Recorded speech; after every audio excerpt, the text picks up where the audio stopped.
Welcome to the SwimSwam podcast. I'm your host, Coleman Hodges. It is upon us, the 2020 Olympic Games from Tokyo. We're bringing you full coverage all week, and that starts today with Olympic champion, three-time Olympian, and American sprinting icon, Nathan Adrian. Nathan, what's up, man? Hey, how are you doing, man?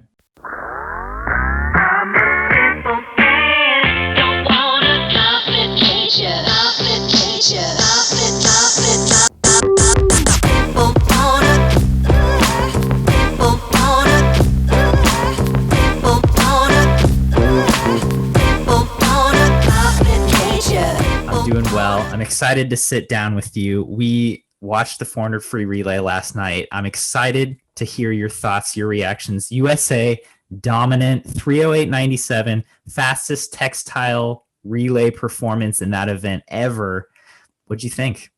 Man, all last night was the last two nights, man. They just blow me away. It's so much fun. I guess as kind of expected, USA was there in the mix in the middle of the pool. Probably a little jealous of Russia having that outside lane.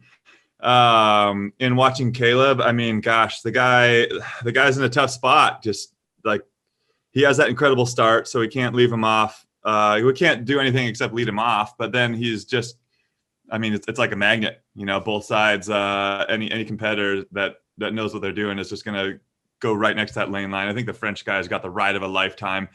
And poor Caeleb just had to pull him the whole way. So hopefully he can get some clear water for the individual and show us what he can really do. That's so interesting that you talk to anyone and you're like, oh yeah, you talk to a normal person, you're like, oh, you want that middle lane that's going to be the best lane, and you're like, no, wrong. We want 1 or 8 all the way. So here's my deal, and this, you know what, we could. I think I've even said this before, but we can start the petition now. First place qualifier should get to choose their lane. Second place qualifier should get to choose their lane second, third place, etc. And especially in the 100 freestyle. I think the 100 freestyle for men specifically is the worst. Actually, it is the worst easily by far, because we're just these big guys and we're making the biggest wave. You know, like I'm 100 kilograms or maybe 102, so that's like anywhere from 220 to 230 pounds, and I'm going through the water as fast as I can. Whereas in the 200 free, they're just going a little bit slower. Some guys are my size, but not really. We just have these massive waves, and then if someone can ride that, they can pull you back to them, and they pull themselves forward a little bit. It's just kind of like a regression to the mean. I love that. Let's start the petition. First seed gets to choose their own lane. So we saw Caeleb. He was 47.2, which I think is his fastest leadoff ever. I think obviously that bodes well for the rest of his meet. What did you think moving through that race? I think the last few years, the men's 400 free relay, it's like there's not a ton to worry about because we've just got such solid guys, especially with Zach Apple anchoring at the end. Yeah, I think that it didn't necessarily go as planned. I think we probably expected. Listen, let's go back here and say, hey, go USA. 2, proud to have a gold medal, right? And this is just me being super nitpicky. But yeah, I think Blake probably wanted to be a little bit faster. Bo probably overperformed. What people expected a little bit. So I think we were probably hoping to have a little more clear water. So, in that third leg, I was getting a little, my heart was just beating out of my chest. I swear, I think, I don't normally watch these things. And while watching, I think my heart rate was just as high as it would have been if I was swimming it. And then we saw Zach Apple bring it home. Did you notice anything else? Florent Manady, 47.5 on that second leg. I didn't even expect him to swim on the relay, but what about Brent? Great. Did you see Brent? Brent, 47.99 lead. The guy's training for a 50. He's probably doing like dive 25s in his hard workouts, So that's super inspiring. I love Brent. He's a super awesome guy. He's been amazing competitor, and he was always such a welcome relief in the ready room from there were some years there that were really, really, really intense. And Brent he would always just kind of show up with a smile on his face, willing to chat and joke about whatever. But yeah, I mean, that was absolutely incredible. Watching both those guys go so fast. That was super cool to watch. I'm curious. I know you were asked about it a lot, but with morning finals, you've competed in Asia a lot. Mhm. Do you think it takes an effect, especially because we've seen prelims be so fast in a lot of events, and then the night swims just they're not quite there. They're just a few tenths away. Yeah. I mean, I don't think there's any denying it at this point. I mean, another big petition, in my opinion, should be we should get like some objective DJs who like can just watch the race, and they have like sliders that will like control crowd noise that we just pump in there, right? And if they see like, even if it's a race for second place or a race for third place, man, one of the loudest relays I've ever been in, 2017 4x100 freestyle relay, because the Hungarians I think they got third in that race, and it was like a close one. And I mean, it was the most incredibly exciting thing to be a part of, just because of how loud and how awesome it was, and unfortunately they're missing that energy a little bit. So, I mean, I just wish they would I have heard that they were maybe pumping in some London and Rio crowd noise, but I wish it was louder. That that makes sense. And I miss fans. I'm sure they miss fans there too. It does make a difference no matter what anyone else says, I think. One more note about this 400 free relay on the men's side is that we only had one switch out from prelims to finals, which I don't normally think happens. Normally there's that Right. that we Usually have, it's like one goes on. right. It's like normally we have two guys, or like Yeah. we have a Phelps. What did you have any thoughts on that?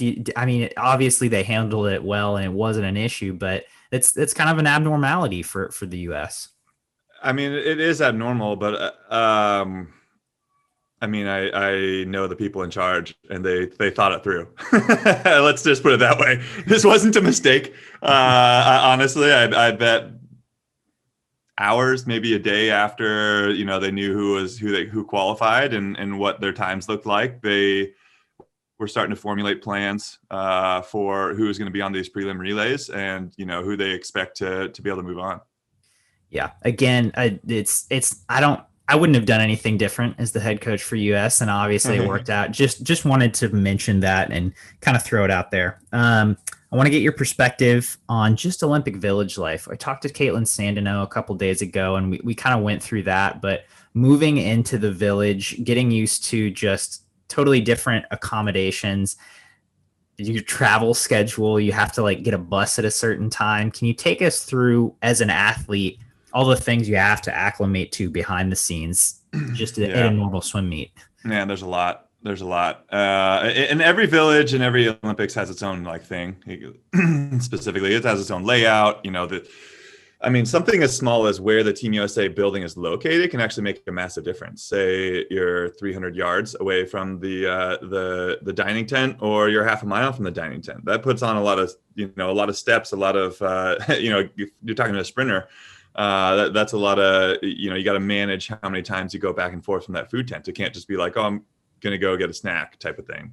But yeah, it's crazy. It's really hectic. You have the entire team checking in all at the same time, not knowing where to go. Fortunately, either like Lindsay or one of the other team managers shows up a little bit early, so they help kind of direct you through. And the check-in process is sort of like the airport, really. You show them your passport, you get your credential, your ID. They throw everything through the metal detector, throw you through the metal detector, and then you're in. And that's usually after a fairly long travel day. So, I mean, the team came from Hawaii for that. And then once you're there, you kind of like go, and it's like a hotel, but different because it's condos, right? And everything is new and nobody knows where to go. So you're just like those first like probably 10, 15 minutes, everyone's just like exploring, figuring out, oh, are we in a 2-bedroom suite? Are we in a 3-bedroom suite? Oh, like, I like we have our own bathroom or whatever it may be. And then it's sort of like,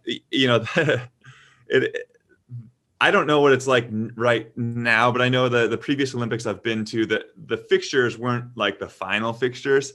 they were kind of like this is for the Olympians. We're going to kind of put on the cheap stuff, and then we'll make it actually really nice for the people who are buying these condos afterwards, because they don't want things messed up.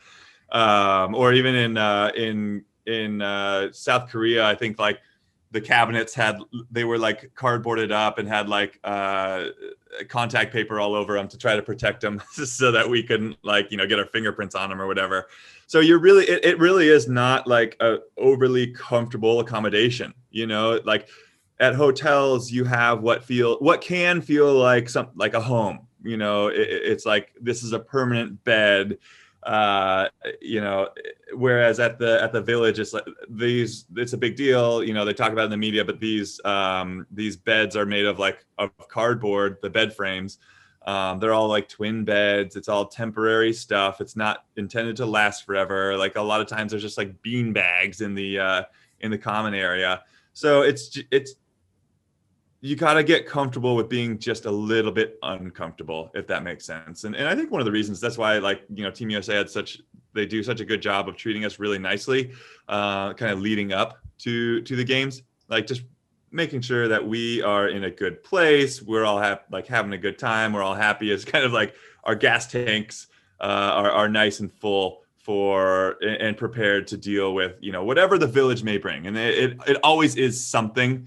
And I think this time, it looked like the team kind of got stuck in a sticky bus situation where the buses were full and they had to sit outside in the Tokyo heat for a little while. But that's just part of the game, man. Like that's definitely par for the course for any of these international meets. If you think it's going to be perfect, you got something else coming. That's an interesting point. Obviously something that you wouldn't think about as a fan or even as media.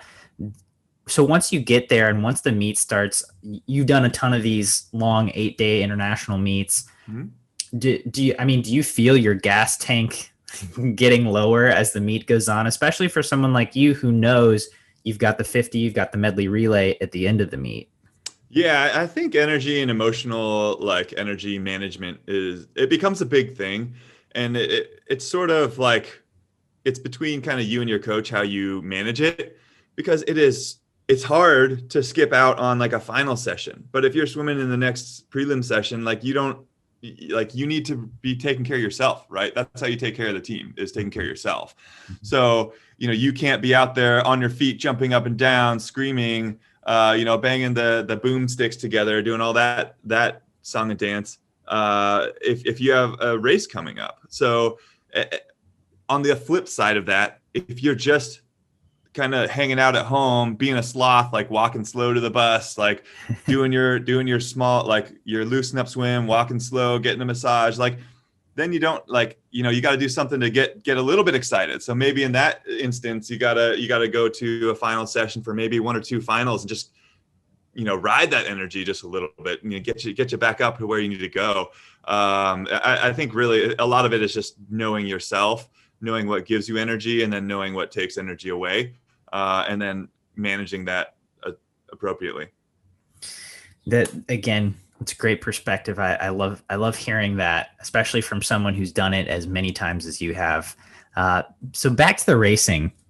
Aside from the men's 400 free relay, what has stood out to you the most?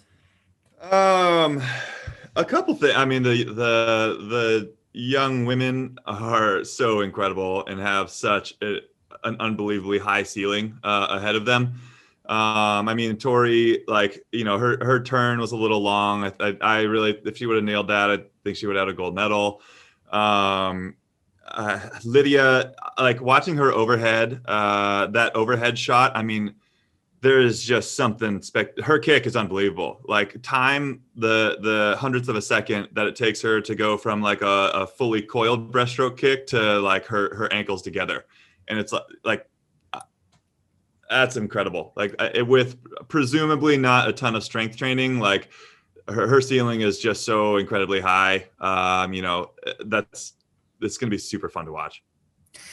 It's funny because you see her from the side and she looks like a turtle, right? Yes. Her breaststroke looks very unconventional, and it's yes. How is this fast? And how is she moving so well? But like you said, you get that overhead view and it kind of turns the light bulb on. You're like, okay, I understand a little more now.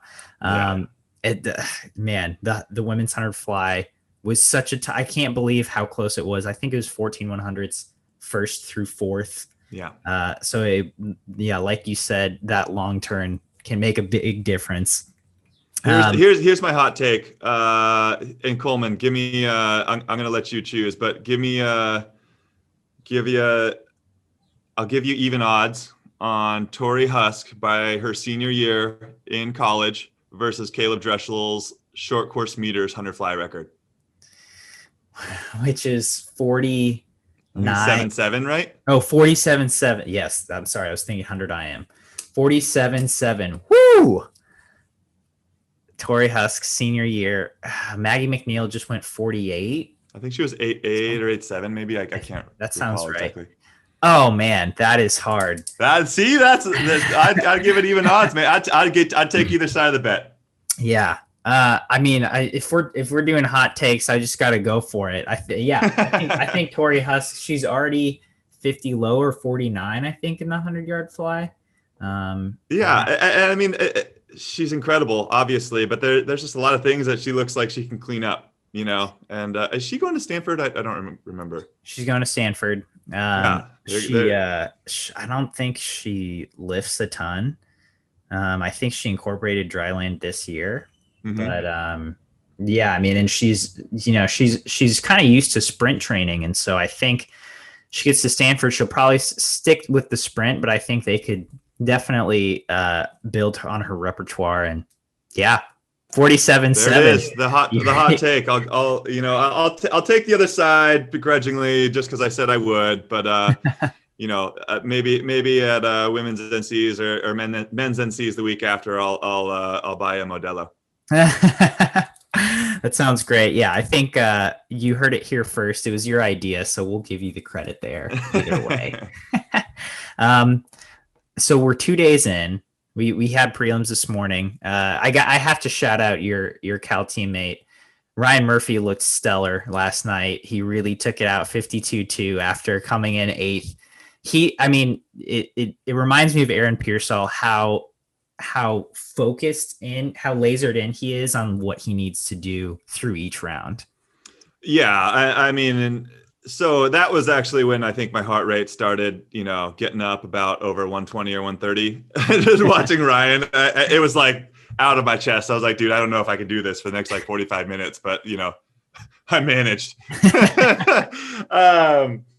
Murph looked good. He looked good. I think Rowdy said they are not showing the start splits, but I think it was like 0.51 or something. But after the first 3 strokes, after he broke out, I was like, this is it. Like he is on top of the water. He's pulling a lot of water.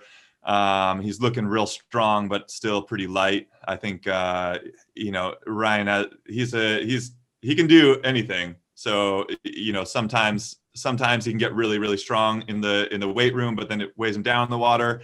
Sometimes he can be a little too skinny and then he's not quite as fast, but right now, man, he looks absolutely on point. And I'm super excited to see what he's going to be able to do in the final.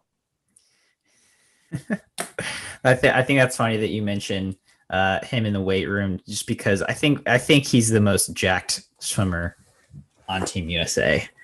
Every time Jack Spitzer takes photos of Ryan Murphy, it's just like, good God. I think that's a reasonable assertion. His striations in his like delts and his pecs are just like, dude, wait, what? You have 3 different pecs. Like so much going on there. So obviously we've got that final coming up tonight in America time. But looking forward to the rest of the meet, I have to ask you about the 100 free and what you're thinking there. So we've obviously got Dressel, Chalmers. I think Zach Apple's going to be a huge player. I in my SwimSwam pick him. I picked him for gold, but we've got David Popovici, who's the 16-year-old. But I think, as you were saying before, I think the waves are going to be a lot for him in that 100 free, especially if he makes it to the final. Yeah, that's a good point too. It's funny. Here's just more random stuff, and this is like every swimmer experiences this, but I'm going to go ahead and call it right now. I think the 100 freestylers experience it the most just because of the magnitude of the wave.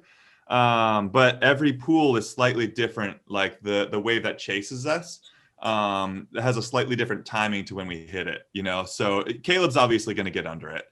He has those like magical underwaters, but for other people who don't necessarily have as good of underwaters as Caeleb, they might come straight up into the wave and then they'll look like, you know, Free Willy, like breaching, or they'll break out and then their first breath is going to be right in the wave. And a lot of times you get a mouthful of water in that.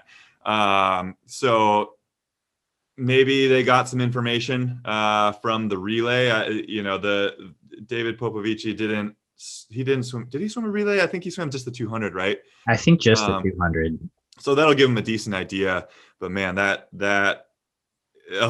he's going to be good. He's going to be good. I mean, it's been pretty interesting to just kind of watch the evolution of just the 100 and 200 freestyle, where it's either a 200 guy coming down or if it's a 50 guy kind of coming up. And he's kind of reminds me of Connor a little bit, where he just has this like absurd wingspan. He's a pretty skinny guy, but man, you can just tell he is grabbing so much water when he's swimming. Connor Dwyer. Yeah. Connor had like a 7-foot wingspan or something. Does not surprise me. Yeah.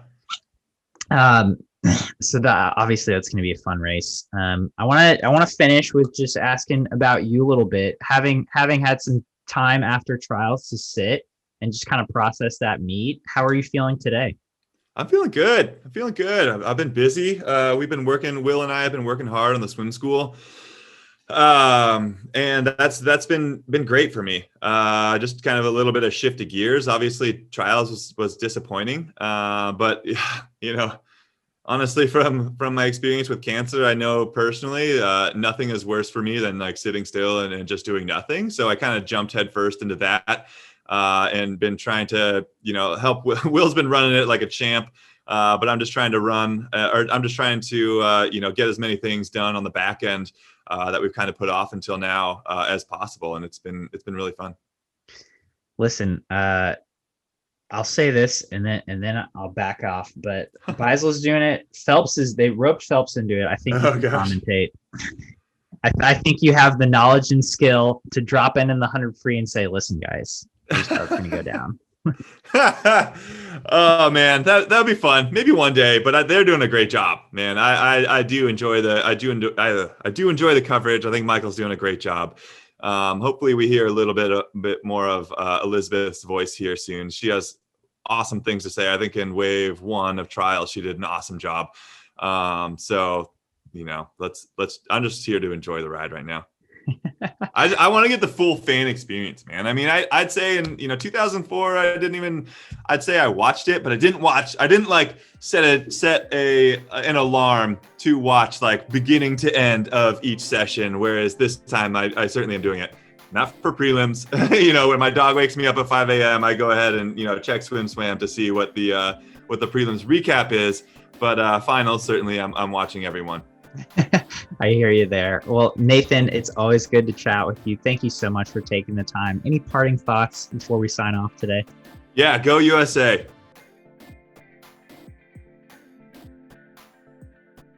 You've been listening to the SwimSwam podcast. Stay tuned for new episodes every week. You can take SwimSwam podcast on the go by subscribing on your favorite podcast platform. Look for links in the description below, and be sure to subscribe to our YouTube channel for more videos as well.